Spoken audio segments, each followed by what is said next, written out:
Hello, everyone. Welcome to our 2021 award ceremony and promotional ceremony. Today we'll be recognizing our award recipients for 2020 and our newly promoted full officers and sergeants for 2021. Please, let's take a moment and we'll recognize the posting of colors by the Boynton Beach Honor Guard.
Join me in the Pledge of Allegiance.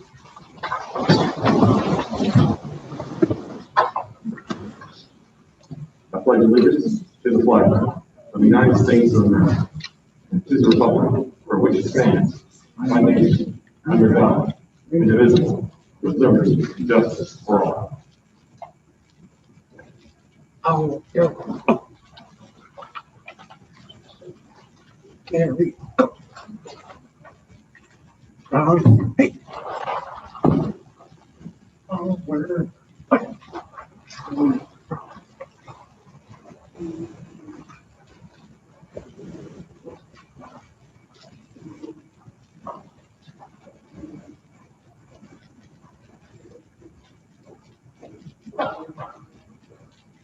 Thank you very much, Amy. The excellent.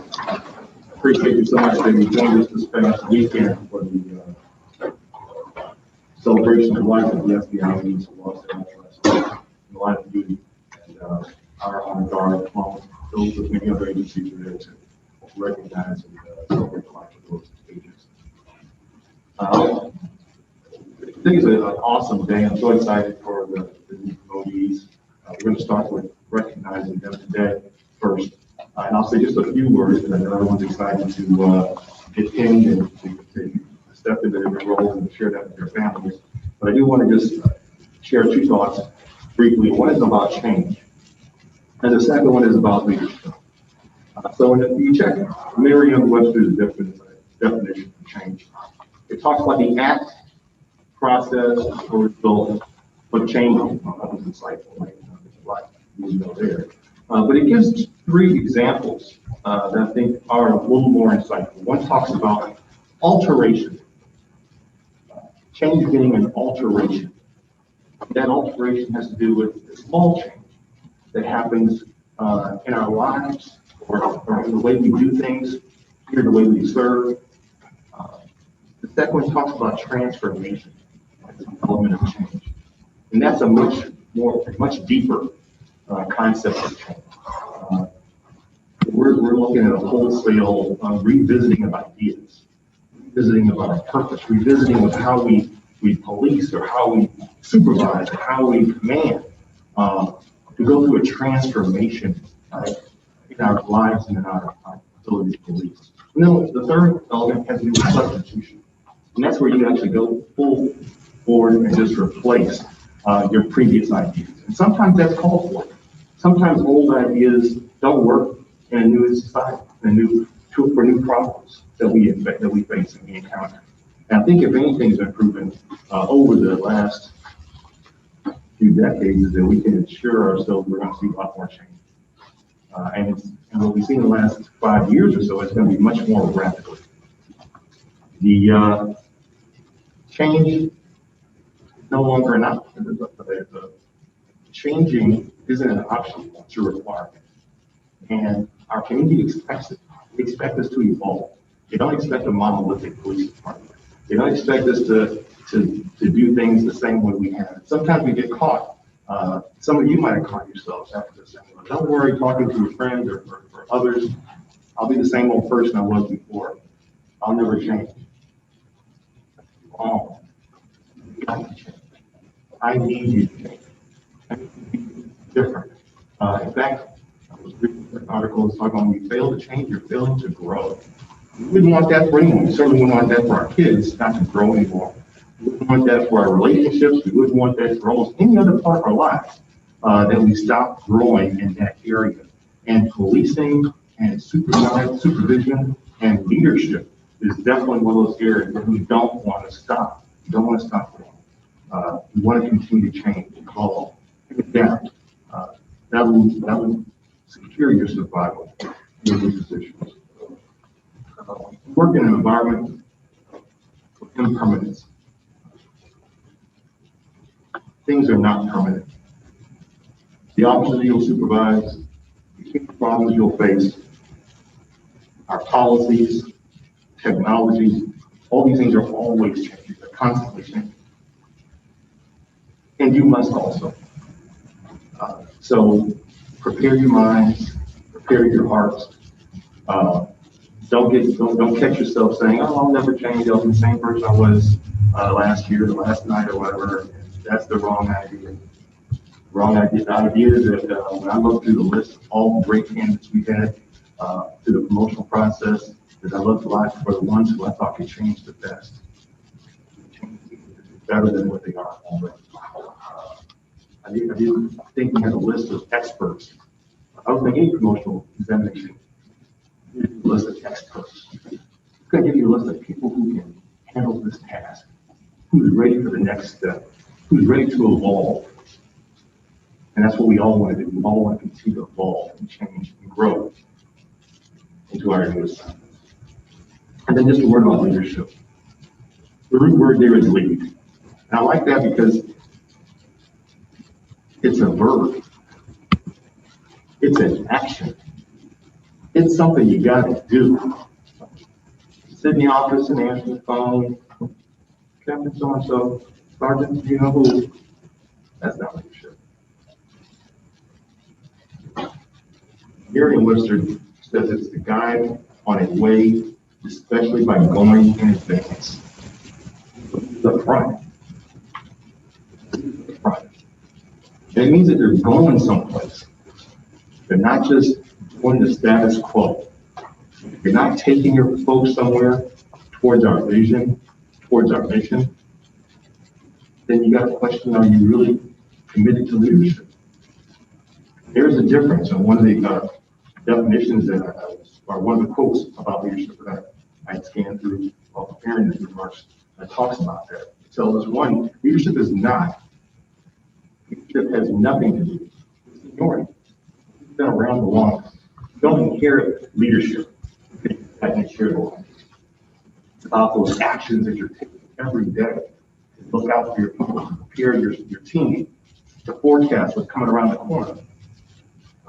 Leadership has nothing to do with titles. Just because I'm appointing you to their ranks today, leadership isn't about the rank, it's about the action that you take every single day when you show up for work. Leadership isn't management. There's a difference, and there's a lot of different bones between management philosophy and leadership philosophy. They're not the same. You can be a great manager, and you're so lead. Are you just making sure that all the widgets are accounted for and the schedules are filled and the staff is in their appointed places, their appointed times, or are you inspiring them? Are you empowering them? Are you encouraging them? That's where the difference with leadership comes in. And that's a challenge for all of us every single day, is how can I inspire? How can I encourage? How can I empower my team a little more today than I did yesterday? Make them a little bit better today than they were yesterday. That's the challenge of leaders, because leaders, it's a verb. requires action. Expert WCH Prentice, this 1961 article described leadership as the accomplishment of a goal through the direction of human assistance. That's kind of basic, kind of obvious, but that was in 1961, and there's a lot that's changed since then. So Warren Bennis, another expert in leadership, later said leadership is the capacity to translate vision into reality. That's what leaders are called to do, to translate vision into reality, to make it happen. John Maxwell says leadership is about influence.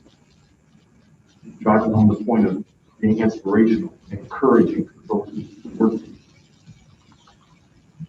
And then Bill Gates said, as we look ahead into the next century, leaders will be those who empower others in our organizations. Those are the things you need to be thinking about every day you wake up, every day you start your shift. How can I inspire myself? How can I share with them the vision?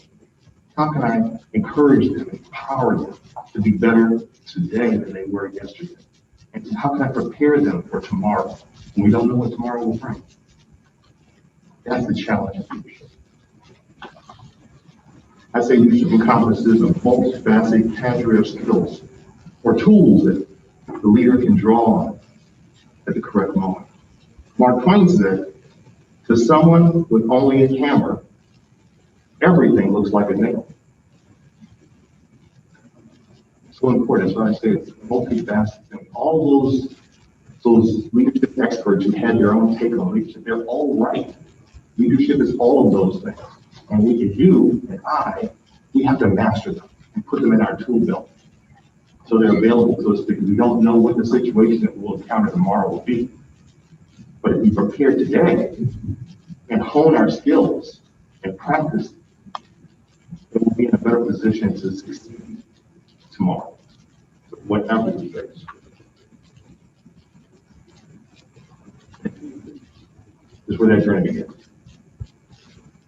So thank you for indulging me in those few words.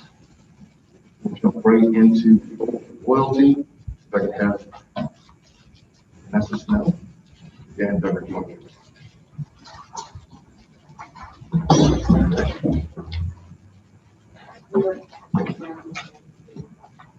Oh, okay.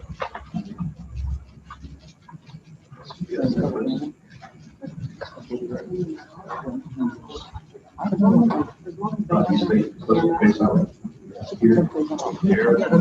Here, so we're all spread out. So you can hear us on there. I was told that they're having problems with us on our live stream, so I'm going to take this off so I'm far away from everybody.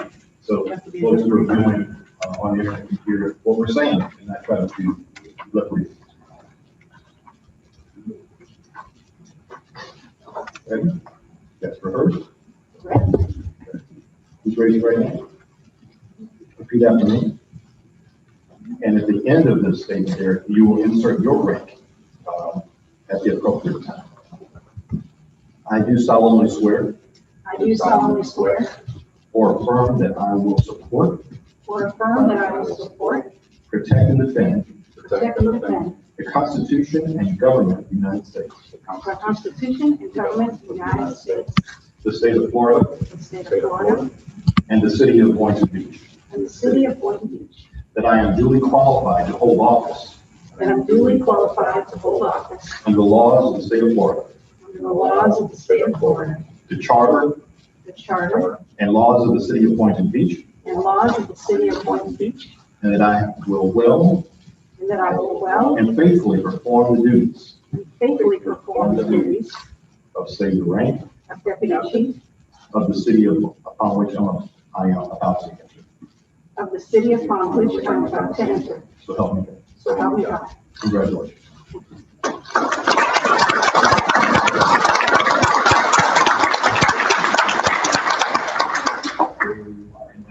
Special designated family member, come on. Okay, your turn. Stab in the chest. That's the fun part. Hey, Dad. You got a lot.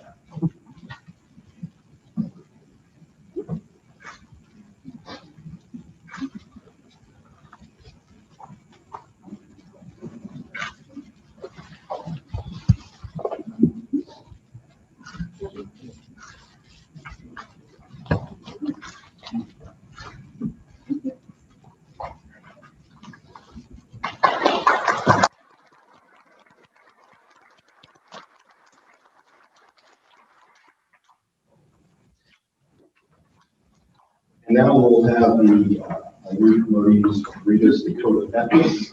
We'll start with Deputy Chief Snow, the first paragraph, Captain Dever, the second, and we'll go back and forth paragraph. Great. All right. As a law enforcement officer, my fundamental duty is to serve the community, to safeguard lives and property, to protect the innocent against deception, the weak against oppression or intimidation, and the peaceful against violence or disorder, and to respect the constitutional rights of all to liberty, equality, and justice. I will keep my private life unsullied as an example to all who will behave in a manner that does not discredit me or my agency. I will maintain courageous calm in the face of danger, scorn, or ridicule, develop self-restraint, and be constantly mindful of the welfare of others. Honest in thought and deed, both in my personal and official life, I will be exemplary in obeying the law and the regulations of my department. Whatever I see or hear of a confidential nature, or that is confided in me in an official capacity, will be kept ever secret unless revelation is necessary in the performance of my duty. I will never act officiously or permit personal feelings, prejudices, political beliefs, aspirations, animosities, or friendships to influence my decisions. With no compromise for crime and with relentless prosecution of criminals, I will enforce the law courteously and appropriately without fear or favor, malice or ill will, never employing unnecessary force or violence, and never accepting gratuities. I will recognize the badge of my office as a symbol of public faith, and I accept as a public trust to be held so long as I am true to the ethics of police service. I will never engage in acts of corruption or bribery, nor will I condone such acts by other police officers. I will cooperate with all legally authorized agencies and their representatives in the pursuit of justice. I know that I alone am responsible for my own standard of professional performance and will take every responsible opportunity to enhance and improve my level of knowledge and competence. I will constantly strive to achieve these objectives and ideals, dedicating myself before God to my chosen profession, law enforcement.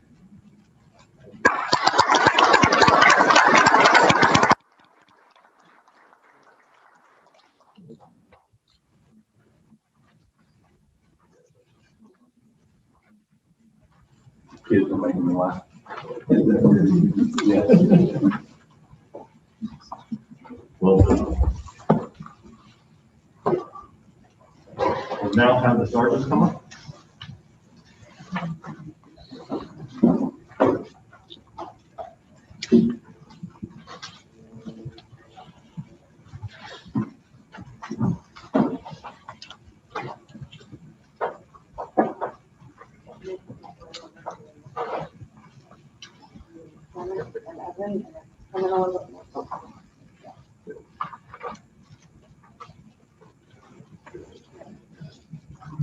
Please raise your right hand. Repeat after me and insert this rank at the last sentence were called for. I do solemnly swear or affirm. I do solemnly swear or affirm that I will support, protect, and defend. That I will support, protect, and defend the Constitution and government of the United States. The Constitution and government of the United States. The state of Florida. State of Florida. And the city of Boynton Beach. And the city of Boynton Beach. That I am duly qualified to hold office. That I am duly qualified to hold office. Under the laws of the state of Florida. Under the laws of the state of Florida. The charter and laws of the city of Boynton Beach. The charter and laws of the city of Boynton Beach. And that I will well and faithfully perform. And that I will well and faithfully perform. The duties of Sergeant. Sergeant. Of the city upon which I'm about to enter. Of the city upon which I'm about to enter. So help me God.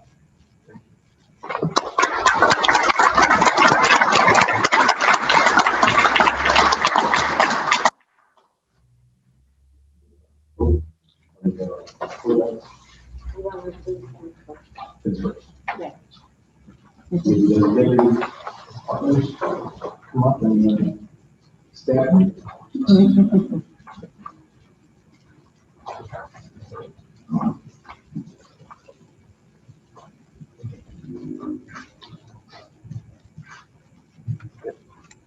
was too quick. Keep going.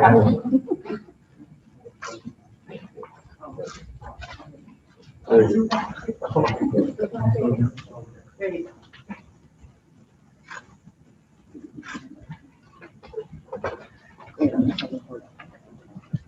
We know practice.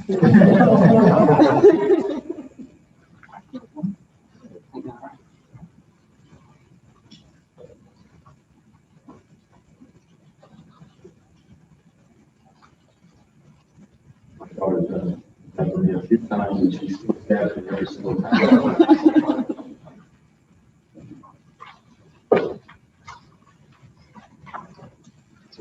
Paragraph by paragraph.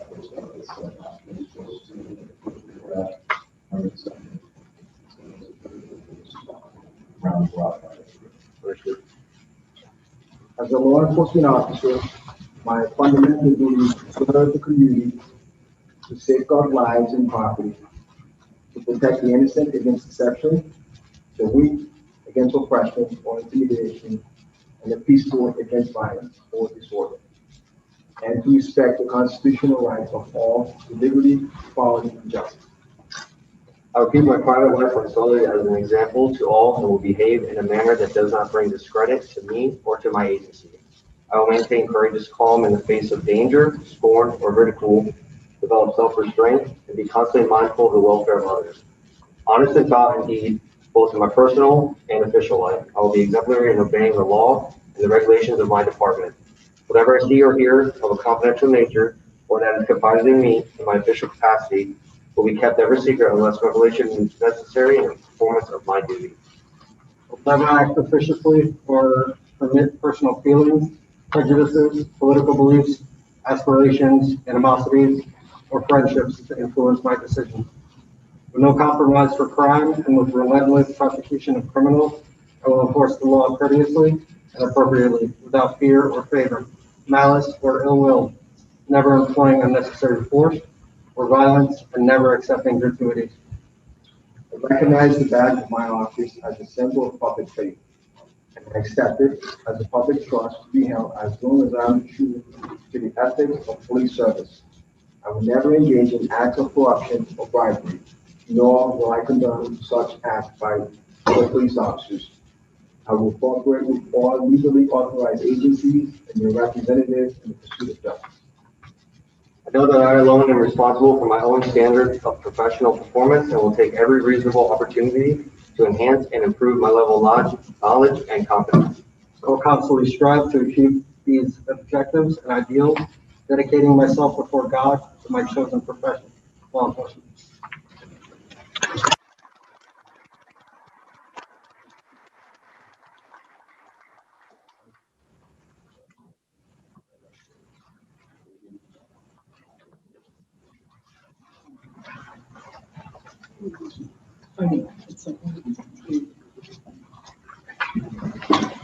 So now we'll transition over to our awards portion. The other half of the room, you're anxiously waiting for this emotional thing out of the way with the real stuff, right? This means a lot as well, especially to the people receiving the awards, but to all of us, because it stands for the exemplary behavior and conduct in policing, professional service of employees of the Boynton Beach Police Department. So I'm always thrilled when we have the opportunity to recognize those folks, let them know how much we care, how much we appreciate what you do every single day. It isn't a lot, but it comes with a big heart and a big thank you from this community, from the city manager, and from all of our elected officials. First up is a Lifesaving Award. So if I could have Officer Lauture and Kareem Thompson.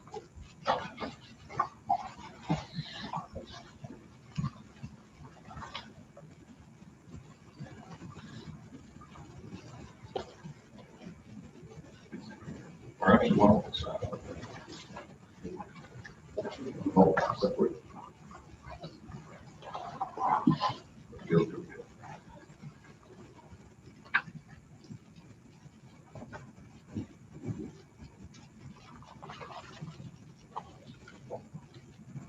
Within a minute of being dispatched to a shooting, On December 2nd, Officer Ricky Lauture and Kareem Thomas were on the scene and rendering aid to the victim.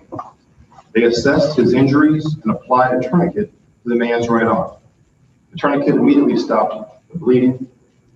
They then continued to assess the man and found another gunshot wound to his left calf. Officers applied a compression bandage from their trauma kit. They kept the victim conscious and reassured him he would be okay, all while gathering possible suspect information to relay to the additional responding police units. They were poised and level-headed throughout the incident and should be commended for their actions. For these reasons, Officer Lauture and Thomas were awarded the department's life-saving ribbon.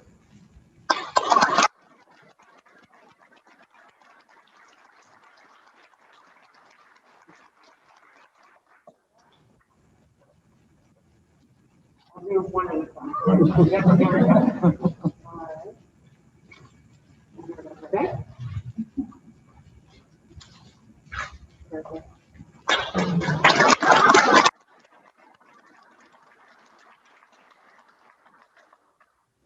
Officer Jonathan Acosta.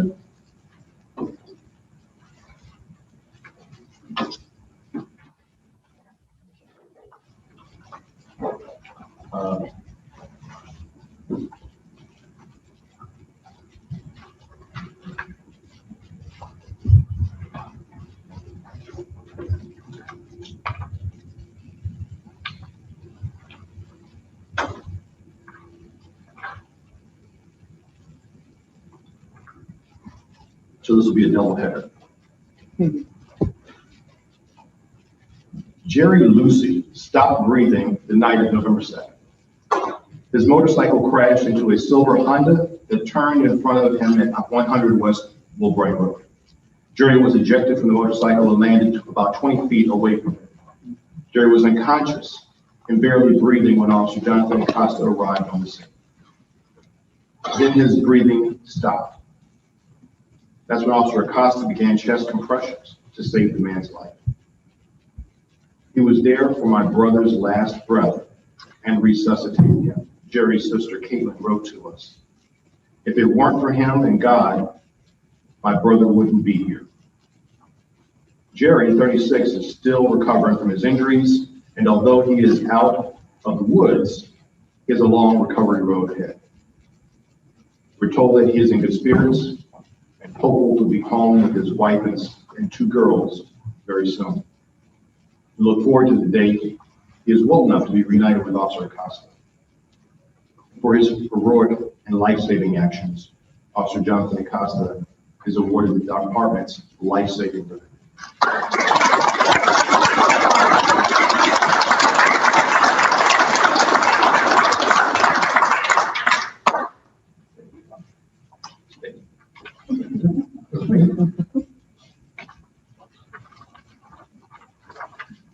Next award will be an honorable service. Some officers go their entire careers without having the opportunity to save someone's life. Officer Jonathan Acosta did it twice in 2020. The first time you just heard about with Jerry Lucy. The second was a suicidal man who was holding a gun when officers arrived on the scene. Officer Acosta and other officers gave the man several commands to drop the gun, but he refused. Officers were finally able to disarm the man and safely take him into protective custody. The man told officers that had they not responded so quickly, he would have ended his life. The officers received a life-saving ribbon for their actions and were Officers of the Month for their heroic actions. But for your tremendous work in 2020, we are proud to present you with our honorable service ribbon.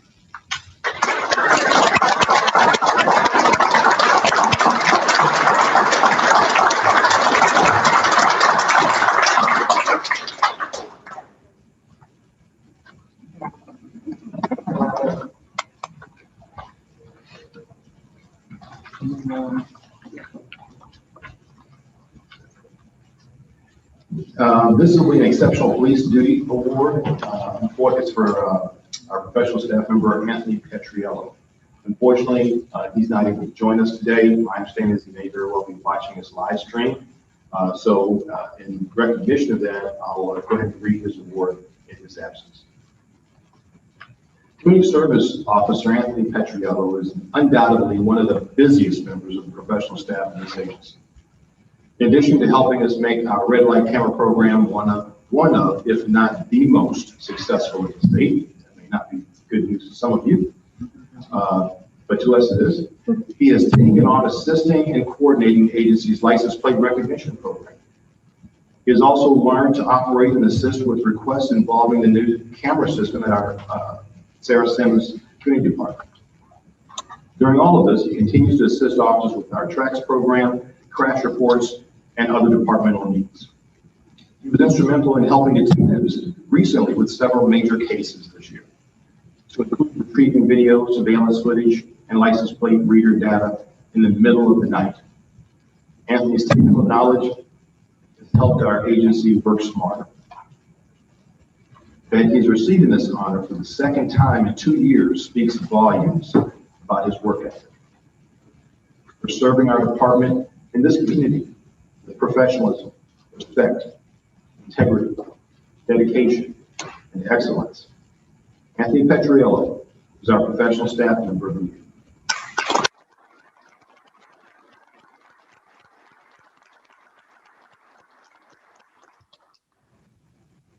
And now for our Exceptional Police Duty Service Award.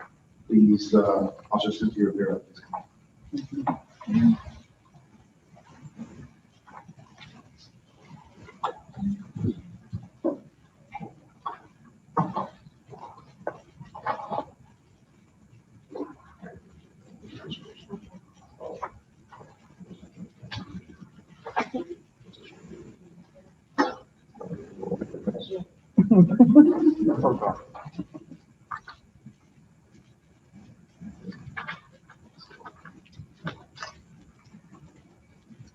Officer Rivera is assigned to Zone 3 section facility, which has historically been one of the busiest areas and has a high prevalence of violent crime and drug offenses comparatively. In 2020, Officer Rivera made a concerted effort to reduce Part 1 crimes in this area and bring a sense of security to law-abiding community members in those neighborhoods. Her work has been nothing short of extraordinary. When she learned that a car used in an armed robbery in another jurisdiction had been in our city, she made it her priority to find it, and she did. While on patrol, she saw it traveling east on Northwest 10th Avenue. She conducted a felony stop, and following an interview, the driver gave a post-Miranda confession to an armed robbery. She also helped capture an armed carjacking suspect from another jurisdiction after the suspect vehicle was spotted in our city. In 1 month's time, she cultivated 2 confidential informants, which led to 4 successful search warrants and multiple buys for a drug scheme. She also identified 5 targets from previous drug buys. Officer Rivera was also instrumental in identifying a car used in multiple shootings throughout the city and county. She worked tirelessly on her day off, reviewing hours of photographs of cars with license plate reader recognition system. This led to the recovery of the car and 2 handguns, as well as the capture of one of the vehicle occupants. For her tremendous work ethic, serving the community with professionalism, respect, integrity, dedication, and excellence, Officer Rivera is our sworn employee.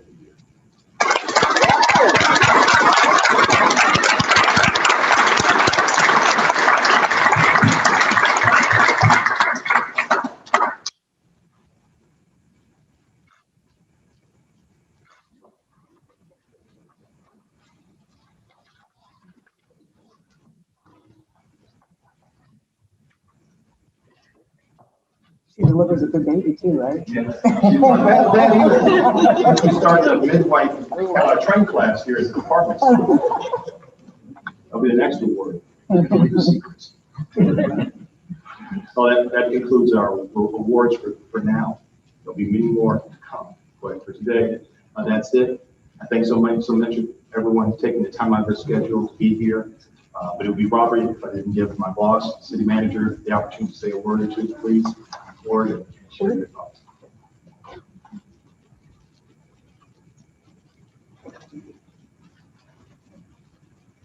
First of all, I just want to say how proud I am of each of you with your successes in the department and the promotions today. I remember standing here, I don't know how many years ago was, Vanessa, when you joined the department. And Dan, to see you grow up into being a captain is just fantastic. And all of the sergeants, I'm so proud of all of you. And each and every one of you receiving the awards today as well. You guys really do outstanding work. I sit and think of what you face sometimes when I get the text and some of the details of the incidents you're dealing with all hours of the night and day. And I sit there and I think, my God, I mean, you face some awful stuff and you do it with such bravery. And I really mean it from the bottom of my heart. I admire each of you tremendously because I think of myself in a situation like that. Granted, you're trained and that's a profession you chose, but it still doesn't make it easy. And I want to say thank you. And I truly do admire you for putting your life on the line, and you do every single day. That's not a overused cliche. That is a fact. When you step out and you step into your shift for the day. So thank you to each and every one of you, and please continue to grow and thrive. And I appreciate your service to our city. And I was listening to your comments about leadership and change, and I just want to add to that because they were so perfectly on point. Change isn't an if, it's a when. You know, that's what we go through in our world as we all are living very awarely now, or quite aware of the change going on in our nation and in our world. We've got to keep up with it, no doubt. It isn't always fun or pleasant, but we are the ones that I think can affect the change and be part of the solution. And that's why I think, especially serving in local government, we have the greatest impact on a community than any level of government or any form of government in our nation. Just the feds, they make big decisions, blah, blah, but if we're the ones that touch the people, save people, deliver babies, put tourniquets on people and save their lives. And that to me is the most impactful of all. And I always tell people, that's why I'm in public service. I love it because I know we're making somebody's life better every day. So with that, change is not an if, but a when. But leadership as well. You take a chance, step out, take that chance to rise. It's well worth the risk and the fear and some trepidation you may have sometimes, but you won't grow and you won't expand unless you take that risk. And I've been in your shoes many times as I've grown in my career of being terrified to take a step up or take on additional responsibility or what does it bring. But unless you're willing to take that, you won't know what your limits are. And as a leader, what the chief said in terms of always learning, that goes to me, that goes to him. There isn't a day that neither one of us should wake up and go through our day without learning something new, without recognizing we don't know everything. Humility is key in leadership, and vulnerability is key in leadership. And I think a little bit of that goes a long way where people don't only care about how much you know, they care about how much you care. And to be a leader, you need to demonstrate and show that you do care. Be humble. A little vulnerability won't kill you, because that just shows you're a real person.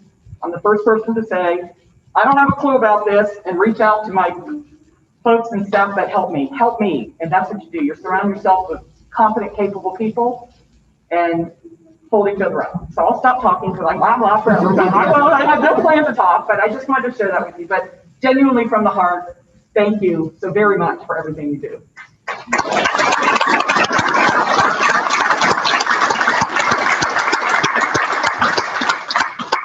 And that concludes our program. Thank you so much once again for being here, for taking the time out of your day to be with your loved ones, your family, and friends, and letting us show them how much they mean to us. So thank you again. Have a great day.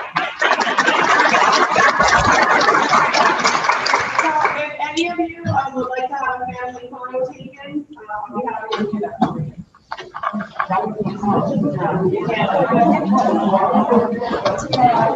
And we have a few snacks. Table like that over there.